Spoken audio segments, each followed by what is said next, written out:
Hello, everyone. This is Attorney Joshua Mykert with New Liberty Law, and this is your Liberty Minute for this week.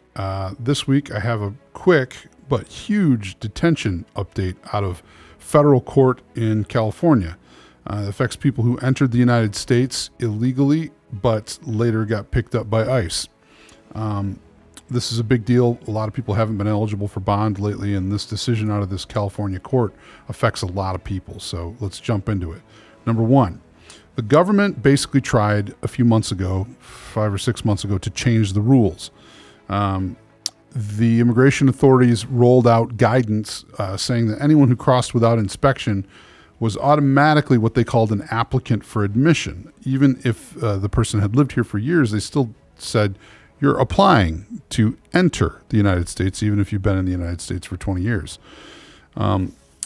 That label matters. If someone's an applicant for admission, they are not eligible for release on bond. They are subject to mandatory detention without bond. Number two, a recent and very important decision from a court called the Board of Immigration Appeals in Washington, D.C., agreed with this. They said, yes, if you're an applicant for admission, then you are not eligible for bond, and anyone who enters the United States unlawfully is an applicant for admission. It said that this kind of situation triggers a law that says no bond, basically.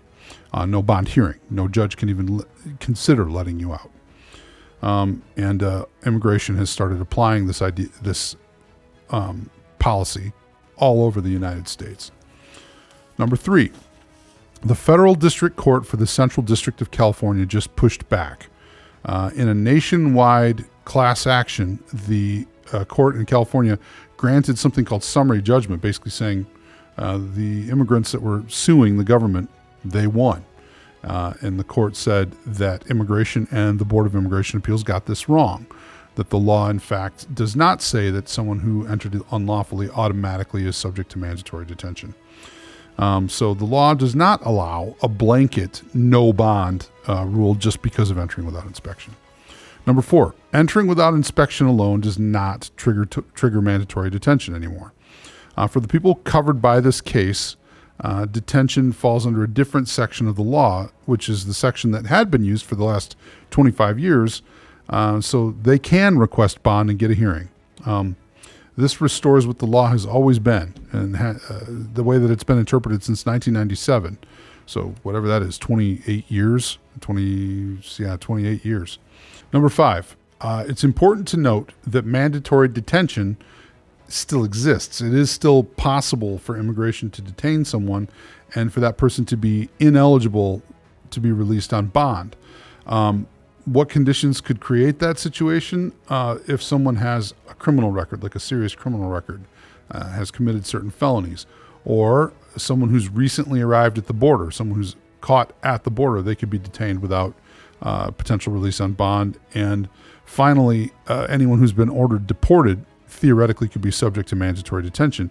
But the key win here is that entering without inspection, entering illegally into the United States, that doesn't by itself mean you're not eligible for bond. That's what this court's decision means.